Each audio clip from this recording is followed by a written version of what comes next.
ప్రార్థన చేసుకుని దేవుని వాక్యం ధ్యానం చేసుకున్నాం. పరిశుద్ధుడా నీకు వందనాలు, కృపగలిగిన యేసయ్యా స్తోత్రాలు. ప్రేమించి దీవించి ఆశీర్వదించి బలపరిచి నడిపించిన విధానాన్ని బట్టి మీ కృతజ్ఞతాస్తుతులు చెల్లిస్తూ గతించిన కాలమంతా నా తండ్రి నీ కృపలో భద్రపరచి పరిచర్య నిమిత్తము నా తండ్రి, అలాగే దూరదేశం నడిపించి నా తండ్రి క్షేమకరంగా మీ దాసులమైన మమ్మల్ని నడిపించి అయా సంఘం ఎదుట మరల పరిశుద్ధ దినములో నీ వాక్యం ధ్యానించే కృపా గడియల్లోకి నడిపించినందులకై కృతజ్ఞతాస్తుతులు చెల్లిస్తూ ఈ సమయం ఇంతవరకు మా స్వరాల ద్వారా మిమ్మల్ని గణపరిచాం నాయనా. మా స్తుతి మీరు స్వీకరించిన నమ్ముచూ ఉన్నాం. మాలో ఏదైనా లోపం ఉంటే క్షమించి స్వీకరించి దీవెనలు కుమ్మరించమని ప్రార్థన చేయించు ఉన్నాం. అలాగే నీ అమూల్యమైనటువంటి మాట వినబడే సమయం ప్రభువా, నీవు మాట్లాడుతుండగా చెవిగలవాడు వినుగొనగాక, మనస్సు కలిగిన వాడు తీసుకొనుగాక, జీవించాలని ఆసక్తి కలిగిన వాడు దాని ప్రకారము జీవించినట్లుగా మీరు ప్రతి ఆత్మతో ఏది అవసరమైనది అది మాట్లాడుకొని మహిమ ఘనత ప్రభావాలు పొందుకోమని మీ దాసుడు వట్టివాడు ప్రభువా, మీరు సమస్తం కలిగిన వాడు ప్రభువా, నాలో ఉన్నవాడు లోకంలో ఉన్నవాని కంటే గొప్పవాడు కనుక ఆత్మదేవా త్రియేకుడైనటువంటి యేసయ్య మీరే మీ మహిమ కార్యాన్ని జరిగించుకొని నీ కృపలో వర్ధిల్ల చేయమని మాతో మాట్లాడమని యేసయ్యలో అడిగి పొంది ఉన్నాం పరమ తండ్రి, ఆమేన్. దేవుని యొక్క ఘనమైన నామానికి మహిమ కలుగును గాక. కూడి వచ్చిన సంఘమందరికి యేసునామములో వందనాలు తెలియజేస్తూ ఉన్నాం. ఈ సమయమందు దేవుని యొక్క బిడ్డలారా, దేవుని యొక్క సన్నిధిలో దేవుడు మాట్లాడుచుండగా ఎవరు అలక్ష్యముగాను నిర్లక్ష్యంగాను ఉండవద్దు. ప్రతి ఒక్కరు కూడా ఆత్మ సంగములతో చెప్పుచున్నటువంటి మాట చెవిగలవాడు వినుగాక, కాబట్టి హృదయం కలిగిన వాడు తీసుకొనుగాక. కాబట్టి జాగ్రత్తగాను మహిమకరంగాను ప్రభువుకి ఇష్టపూర్తిగాను ప్రభు యొక్క వాక్యం ధ్యానించబడుతుండగా ఆయన మనతో మాట్లాడుచుండగా మరి జాగ్రత్తగా మనస్సులను మనము ప్రభు మీద కేంద్రీకరించి ప్రభు యొక్క వాక్యాన్ని మనం ధ్యానిద్దాం. ఈ సమయమందు గతించినటువంటి కాలాల్లో దేవుని యొక్క బిడ్డలారా మనము ధ్యానం చేసుకొని ఉన్నాము. యేసయ్య కొరకు జీవించటంలో ఎలా జీవించాలనే అంశం మీద గద్దింపునకు లోబడి దేవుడు చెప్పిన సంగతులన్నిటిని ఏం చేయాలి, మనం తీసివేసుకోవాలి. కాబట్టి ఎఫెసీ సంఘంతో చెప్పాడు, మొదట నీకున్న ప్రేమను వదిలేసావని. రెండవది దేవుని యొక్క బిడ్డలారా స్ముర్ణ సంఘము, మరి దానిలో ఎలాంటి లోపము లేని సంఘముగా ఉన్నది. అలాగే మూడవది పెర్గమా సంఘము.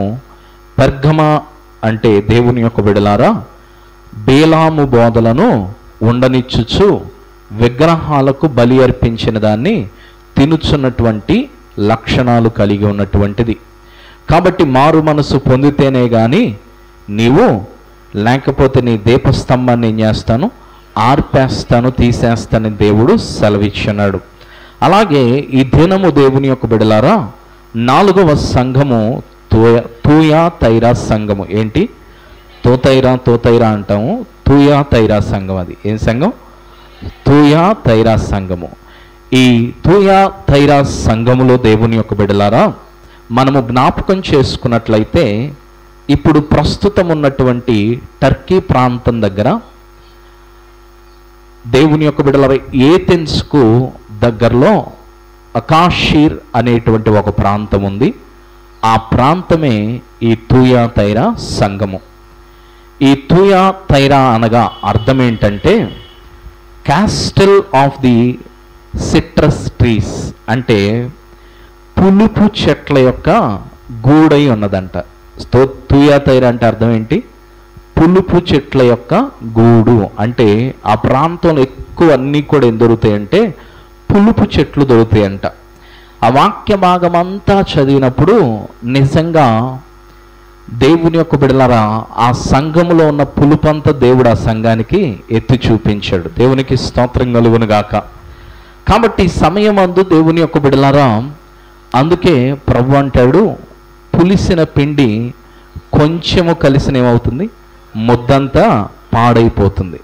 అందుకని దేవుని యొక్క సన్నిధిలో ఈ తూయా తైరా సంఘాన్ని కూడా మనం జ్ఞాపకం చేసుకుంటే మనము మన జీవితాల్లో పులుపు అనేటువంటి దానికి స్థానం ఇస్తే, అసలు ఈ ప్రాంతమే దేనికి గూడంట? పులుపు చెట్లకు, అవునా, పులుపు చెట్లకు గూడై ఉందంట. అంటే పులుపు చెట్లు కొద్దిగా పుల్లదనం తగితేనే పళ్ళంతా ఏమవుతాయి? పులిసిపోతాయి. ప్రభు వాక్యము, ప్రభు సెలవిచ్చిన రీతిగా కొంచెము పులుపు పిండి ఏం చేస్తుంది? ముద్దంతటిని పాడు చేసినట్లుగా మరి ఆ కొంచెమే కాకుండా అసలు గూడే కట్టుకుందంటే ఎవరు? తుయతైరా సంఘము. మంచి వ్యాపార మరి పట్టణము. అలాగే దేవుని యొక్క బిడ్డలారా మనం జ్ఞాపకం చేసుకుంటే చాలా ధనవంతులు ఉండేటువంటి ధనికమైనటువంటి పట్టణము ఈ తుయతైరా సంఘము. ఈ తుయతైరా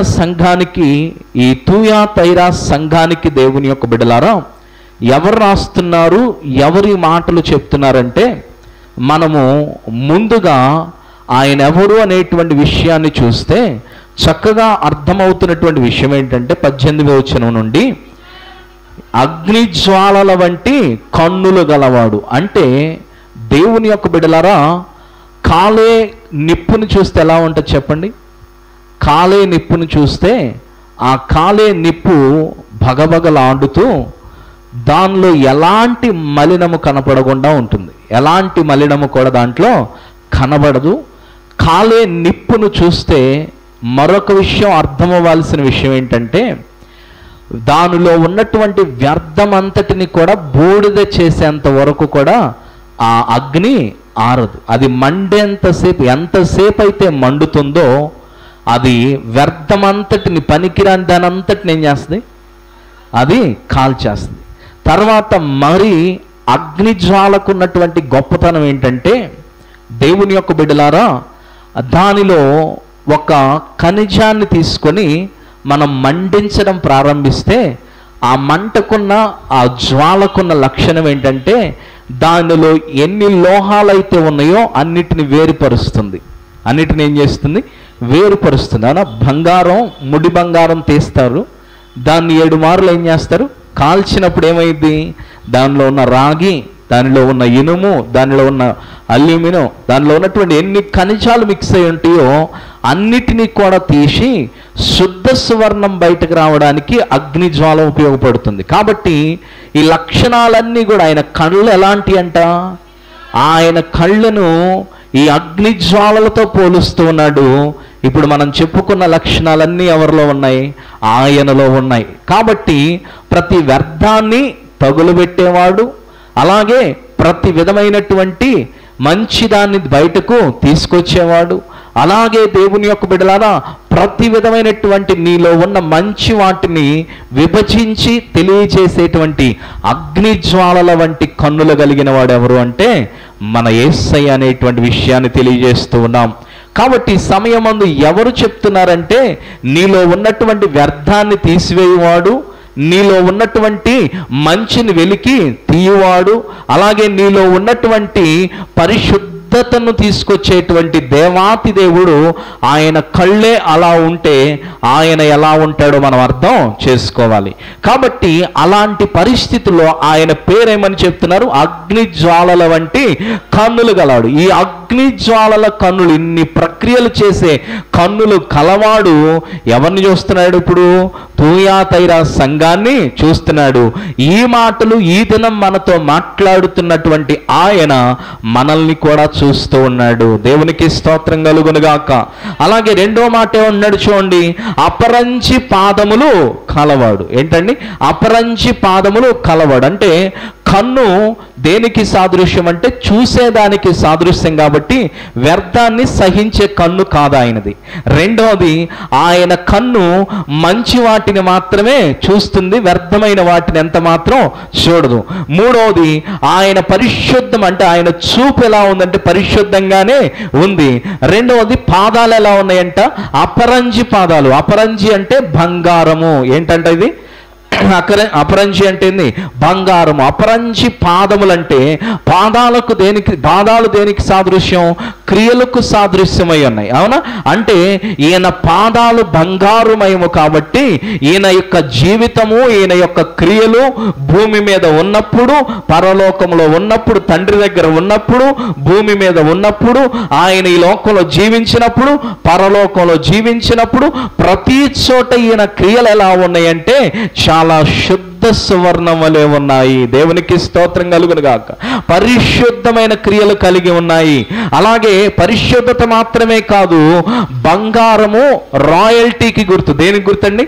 బంగారం దేనికి? రాజరికానికి, అధికారానికి, పరిపాలన దక్షతకు గుర్తుగా ఉన్నది బంగారము. కాబట్టి ఈయన అడుగులు, ఈయన క్రియలు అన్నీ కూడా ఎలా ఉంటాయి అంటే రాజక్రియలు కలిగి, పరిశుద్ధత కలిగి, శుద్ధత కలిగినటువంటి క్రియలు కలిగిన వాడు సంఘముతో మాట్లాడుతూ ఉన్నాడు. దేవునికి స్తోత్రం కలుగును గాక.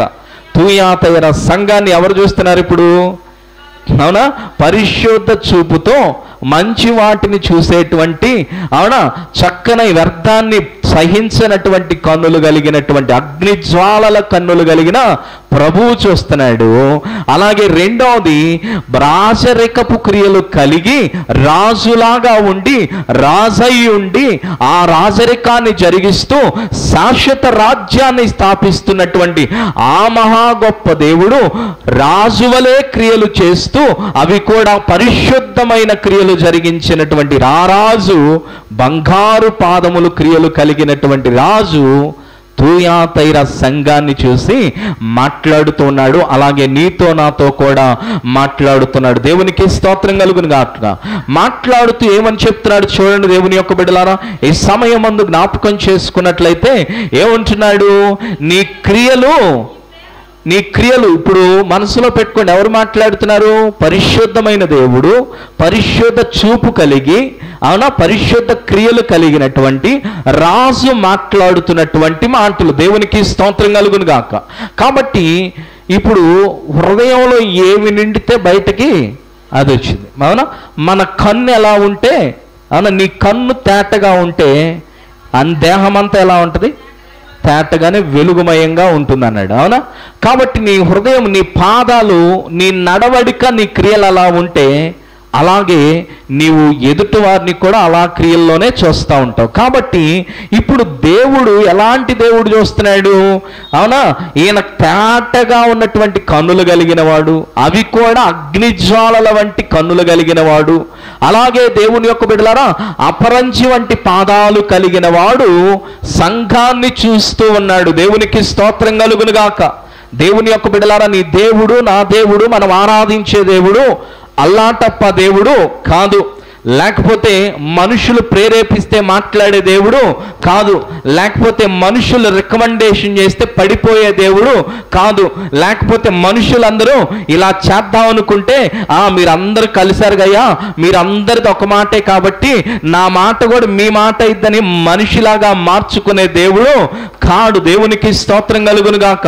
కాబట్టి మారని దేవుడు, మాట్లాడే దేవుడు, అద్భుతమైన దేవుడు. అందుకే ఆయన కొనియాడుటకు దేవుని యొక్క బిడ్డలారా పదములు కూడా చాలవు. ఈ లోకంలో ఎన్ని పదాలు ఎత్తి రాసినా సరే, ఇంతవరకు రాయబడుతున్నా సరే, ఎవరు సంపూర్ణంగా నా ప్రభు మహిమను వివరించలేకపోతూనే ఉన్నారు.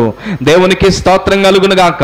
అలాంటి వాడు సంఘాన్ని చూసి మాట్లాడుతున్నటువంటి మాట ఏంటంటే, చూడండి నీ క్రియలను, దేవునికి స్తోత్రం, ప్రతి ఒక్క ఈ 7 సంఘాల్లో ఉన్న గొప్పతనాన్ని మనం చూస్తే దేవుని యొక్క బిడ్డలారా, మొదట క్రియల గురించి మాట్లాడాడు. దేని గురించి? క్రియల గురించి మాట్లాడాడు. క్రియల గురించి మాట్లాడుతూ దేవుని యొక్క బిడ్డలారా, ప్రతి సంఘంలో ఈ క్రియ అనేటువంటి మాటను చూస్తూ ఉంటే నిజముగా ఆ రోజు సంఘాలు క్రియాత్మకంగా క్రియలు కలిగిన జీవితాన్ని కలిగి ఉన్నాయి. దేవునికి స్తోత్రం కలుగును గాక. ఏం కలిగి ఉన్నాయి? క్రియలు కలిగి ఉన్నాయి. ఈరోజు సలహా చెప్పేవాళ్ళు ఎక్కువే కానీ క్రియారూపకంగా చూపించే వాళ్ళు తక్కువ. అలా చేస్తే బాగుంటుందని చెప్పేసి అనేవాళ్ళే ఎక్కువ, కానీ అలా నడిచి చూపిద్దాం అనేటువంటి వాళ్ళు తక్కువ. అలాగుంటే బాగుంటుందని చెప్పేసి దూరం నుండి రాళ్ళేసే వాళ్ళు ఎక్కువ, కానీ కాదు వాళ్ళెవడో నడవకపోతే మనకెందుకు, మనం నడిచి చూపిద్దాం, మనకు మనం నడుద్దాం, ప్రభు దృష్టిలో ప్రభు కన్నులో కనబడదామని చెప్పే ఆలోచన చేసేవారు తక్కువ. కాబట్టి సమయమందు ప్రభు అంటున్నాడు, ప్రతి సంఘములు 7 సంఘాలు మీరు చదవండి, దాదాపుగా ఈ క్రియలు అనేటువంటి మాట వాడాడు. అంటే ప్రతి సంఘము కూడా విన్న వాక్యాన్ని బట్టి, అపోస్తలుల చేత బోధించబడిన వాక్యాన్ని బట్టి, పరిశుద్ధాత్మ దేవుడు వారికి బోధించిన విధానాన్ని బట్టి, ఆ మాటను బట్టి వారు ఏం కలిగి ఉన్నారు, క్రియలు కలిగి ఉన్నారు. అందుకే విశ్వాస యొక్క జీవితంలో విశ్వాసం ఉందని చెప్పి ఎంత బలంగా చెప్పుకుంటామో అంత బలము నువ్వు చెప్పకపోయినా నీ క్రియల ద్వారా తెలియాలి. దేవునికి స్తోత్రం కలుగును గాక, దేవునికి స్తోత్రం కలుగును గాక.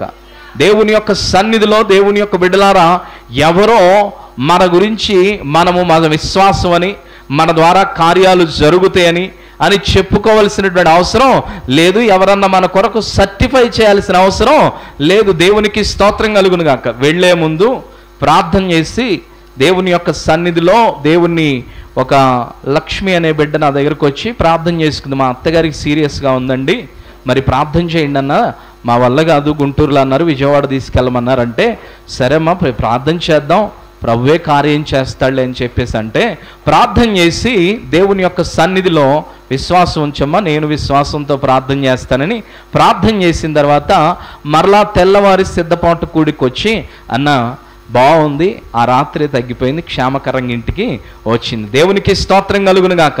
దీనికి 10 మంది మనకు సర్టిఫికెట్ ఇవ్వాల్సినటువంటి అవసరం పాస్టర్ గారికి ద్వారా ఈ కార్యం జరిగిందని మనం ఎవరో చెప్తే అయ్యేటువంటి పని కాదు. మన క్రియ ద్వారా ఎవడు చెప్పినా చెప్పకపోయినా ఏమవ్వాలి, కార్యం జరుగుతూనే పోతూ ఉంటుంది. దేవునికి స్తోత్రం కలుగును గాక.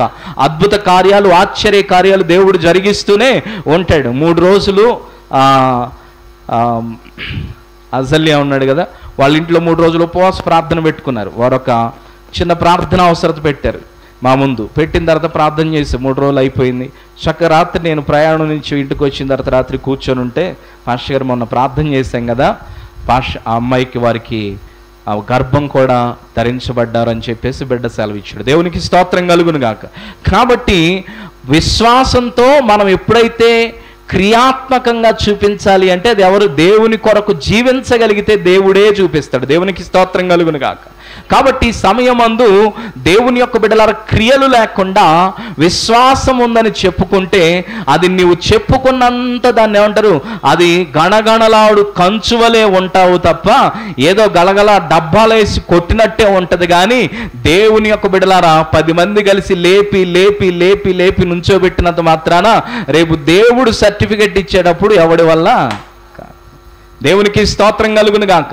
అందుకే దేవుని యొక్క బిడ్డలారా, నా జీవితంలో నేను ఎక్కువ ఏం చూస్తానంటే, ఎంత తిరస్కరించబడతామో, ఎంత మనల్ని కొనియాడరో, ఎంత మేము ఫ్లైట్లో దాదాపుగా 18 మంది పాస్టర్లో 20 అందరం కలిసి వెళుతూనే ఇదే మాట్లాడుకున్నాం. ఏమని మాట్లాడుకున్నాం అంటే, దేవుని యొక్క బిడ్డలారా, ఇప్పుడంతా కూడా మనుషుల చేత కొనియాడబడేటువంటి సేవకులు ఎక్కువైపోయారయ్యా, మరి హీలింగ్స్ అయి లేవా అంటే, మనం నమ్మకంగా వెళతా ఉంటే, ఒకటే మాట చెప్పి, మనం నమ్మకంగా వెళతా ఉంటే మనకి అవసరమైన సమయాల్లో అవసరమైన వారికి దేవుడు అద్భుత కార్యాలు చేస్తాడు. అంతేగాని మనం పెద్ద బ్యానర్ అయ్యాల్సినటువంటి అవసరం లేదు అనేటువంటి విషయాన్ని చెప్పుకొచ్చాను.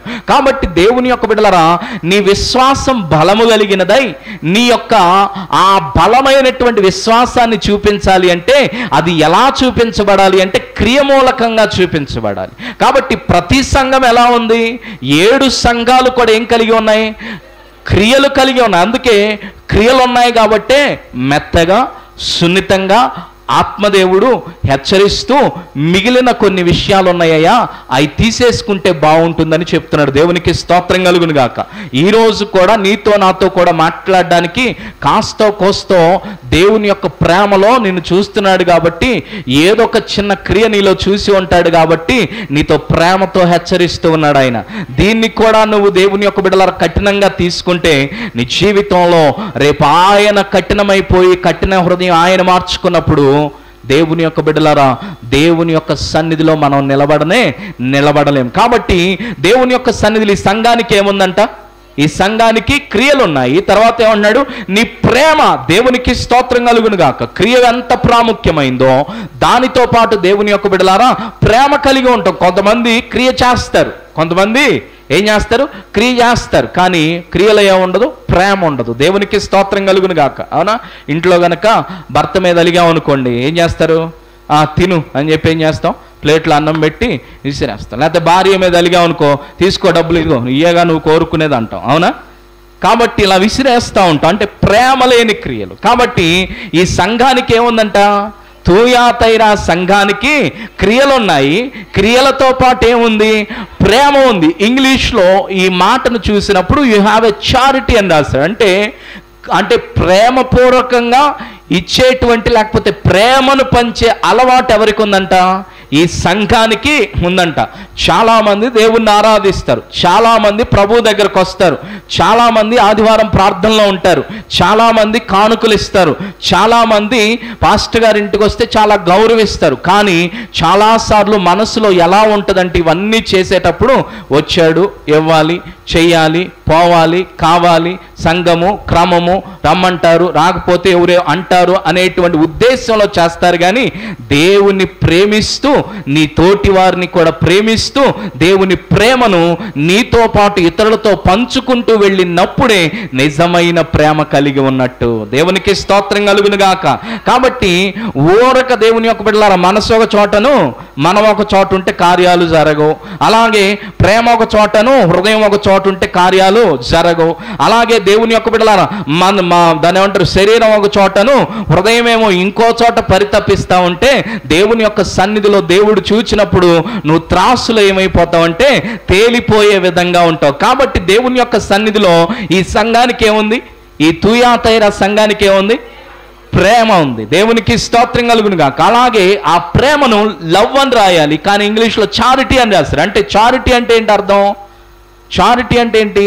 ఈ పంచుకోవడం, ఇచ్చుకోవడం, పుచ్చుకోవడం. అవునా? ఈ చారిటీ ప్రేమను కలిగి ఉండటం అంటే నీ జీవితంలో దేవుని వాక్యానుసారమైన మాటను అనుసరించినటువంటి క్రియలు కలిగి ప్రేమపూర్వకం దైవిక ప్రేమలో పంచుకునేటువంటి మనస్తత్వం ఉన్నప్పుడే దేవుని యొక్క సన్నిధిలో దేవుని యొక్క బిడ్డలారా దేవుని చేత కొనియాడబడతాం. దేవునికి స్తోత్రం కలుగును గాక. దేవుని చేత ఆశీర్వదించబడతాం. కాబట్టి ఈ సంఘానికి ఏమున్నాయి? ఈ సంఘానికి క్రియ ఉంది, క్రియతో పాటు ఏముంది? ప్రేమ ఉంది. కాబట్టి ప్రేమ లేని వాడవైతే ఏమన్నాడు?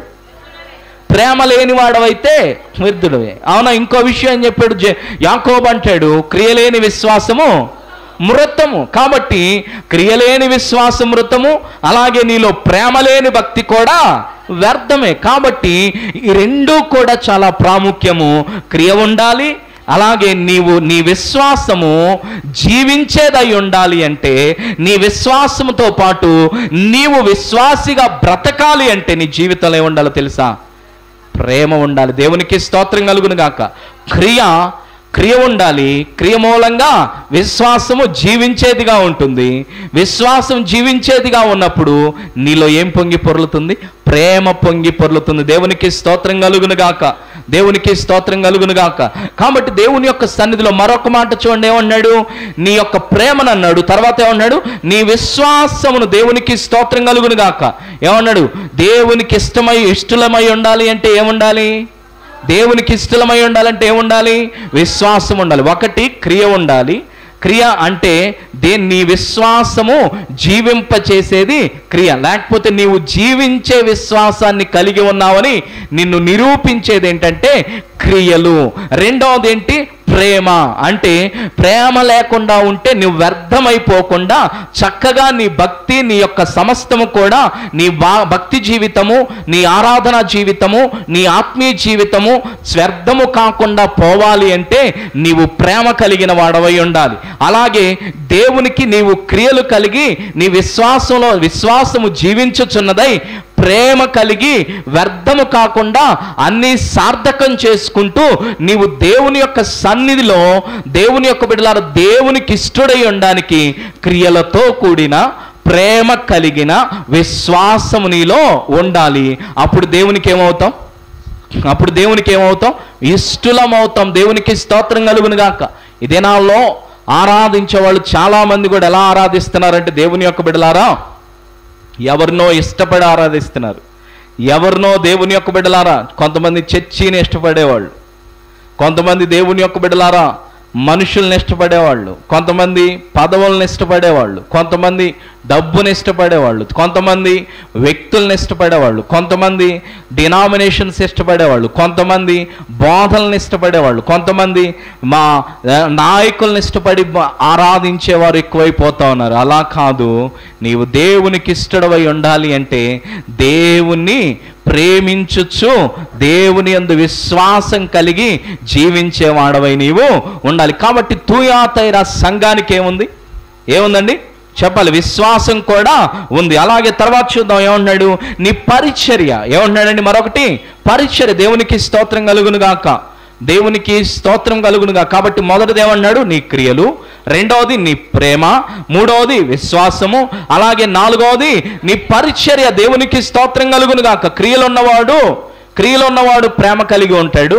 ప్రేమ ఉన్నవాడు విశ్వాసం కలిగి ఉంటాడు, విశ్వాసం కలిగిన వాడు ఏం చేస్తాడు, పరిచర్య చేస్తాడు. అది ఎవరో బొట్టు పెట్టి పిలవాల్సినటువంటి అవసరం లేదు, ఎవరో మనల్ని ముక్కుకు తాడేసి లాగాల్సినటువంటి అవసరం లేదు. దేవుని యొక్క సన్నిధిలో నీకు నిజంగా క్రియ ఉంటే, క్రియాత్మకంగా జీవించేవాడవైతే, నిజంగా ప్రేమ కలిగిన వాడవైతే, నిజంగా విశ్వాసం కలిగిన వాడవైతే ఏం చేస్తావు చెప్పాలి, ఏం చేస్తాం, ఆటోమేటిక్గా పరిచర్య చేస్తాం. 16-18 మంది వెళ్ళాం. 18 మంది కూడా అంతా కాన్ఫరెన్స్ హాల్కి వెళ్ళాం. ముందు రోజు కాన్ఫరెన్స్ అయిపోయిన తర్వాత కాన్ఫరెన్స్ ఇక టేబుల్స్ అటు ఇటు రౌండ్ టేబుల్ సమావేశంలాగా వేసుకొని అంతా కూర్చొని కొంత మా డయాసిస్ గురించి వీటన్నిటి గురించి డిస్కషన్ చేసి అయిపోయిన తర్వాత ఆ బెంచీలు అలా వదిలేసాం. తెల్లారు అందరూ వచ్చాం.